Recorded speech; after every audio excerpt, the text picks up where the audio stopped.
Hey, Joyce. Yeah. Remember that time we had Happy's Pizza? Yes. How was it? It was pretty good yesterday. Today it was a little crispy. I think maybe next time I'll reheat the pizza. I can't wait. And I noticed that this time you didn't get pineapple. I did not. What's up with that? I only want it sometimes. I like variety. I like pepperoni. What about that cheese bread they do? It's a little different. It's alright, but it wasn't that great warmed up. Maybe next time I'll reheat it.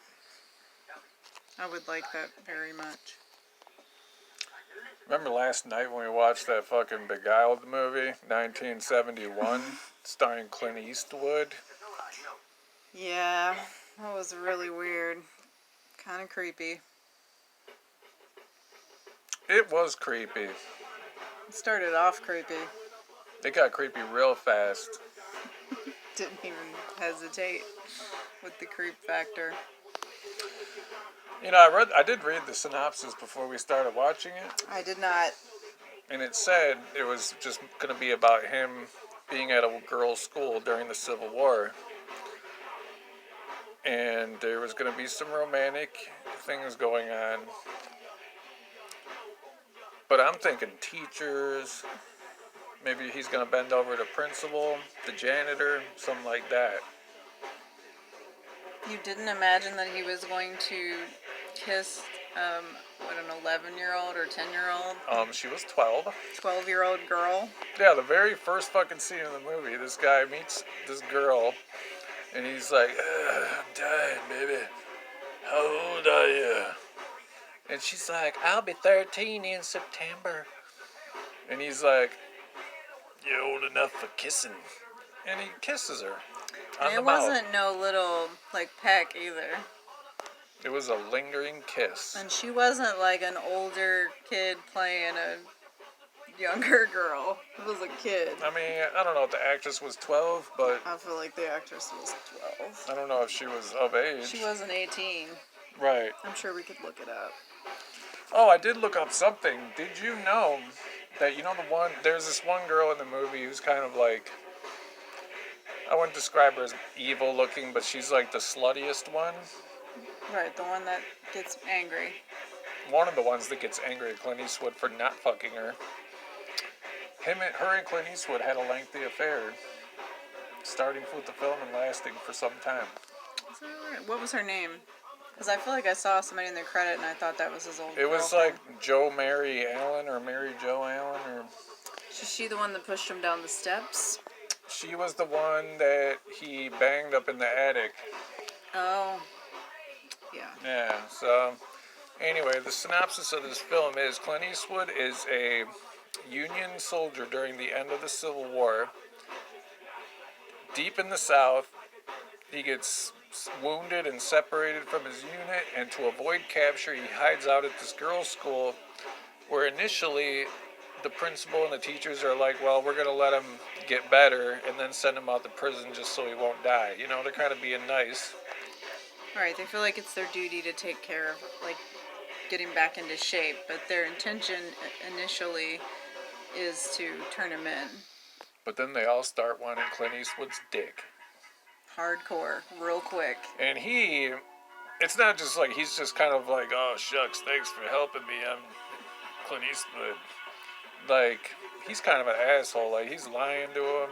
He's buttering all these bitches up. Each one of them. Each and every one of them. Even the slave. And there's even the slave, shit, that was fucked up. She was one of the coolest people in the movie, actually. Because she was, at the end, he was like, I'm gonna fuck you. And she goes, what did she say? She's like, I hope you like dead bitches because that's what it's gonna take. Right. She was probably the best character in the movie.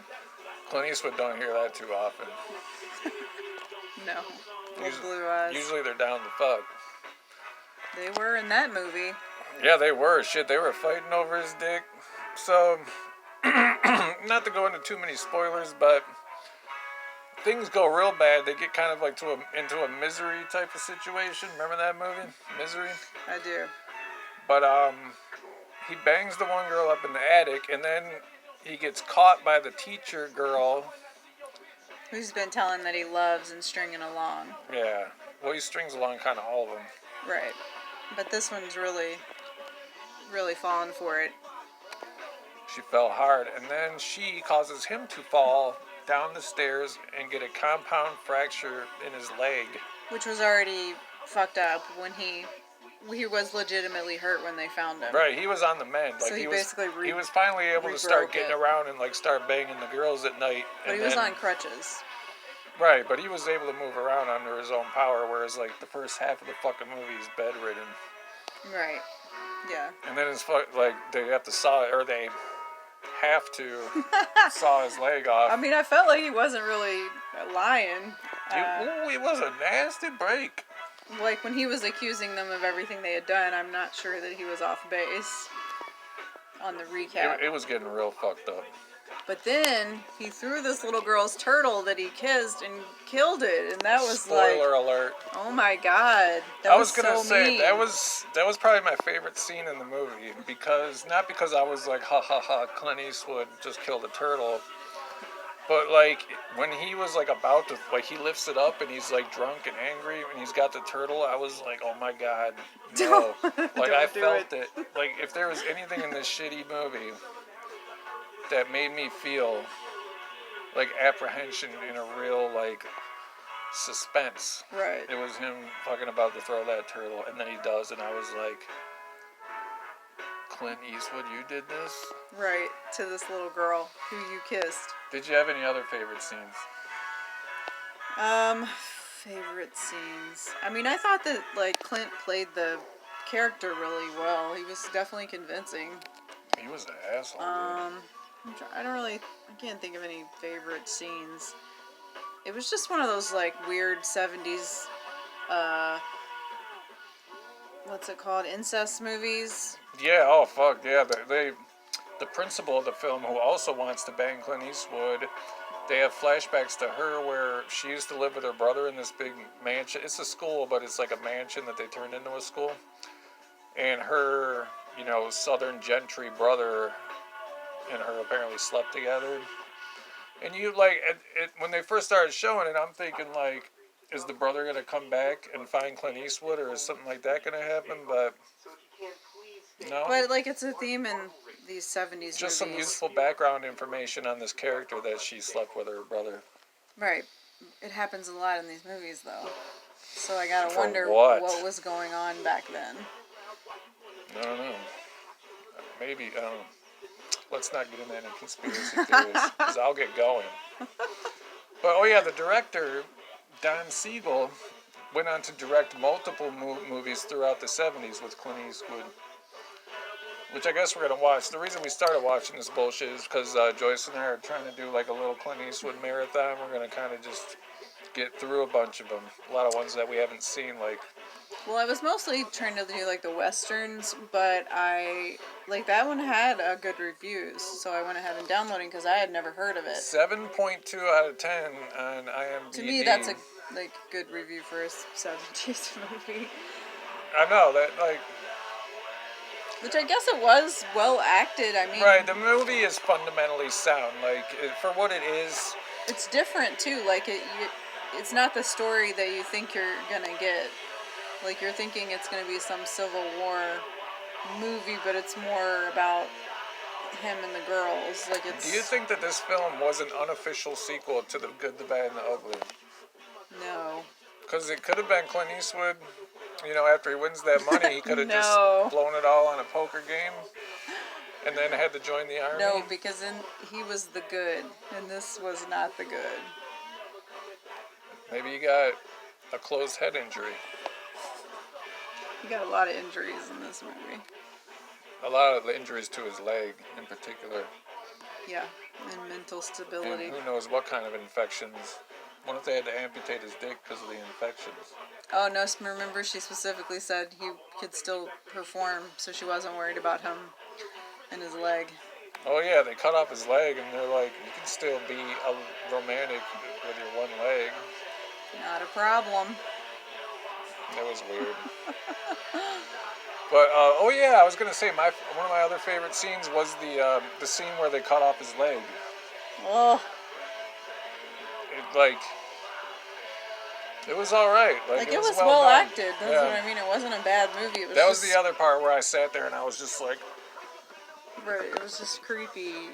The tone of the movie is just not my interest. But it was a good, well acted movie. so who would you recommend this movie to, if anybody? I mean, I guess Clint Eastwood fans.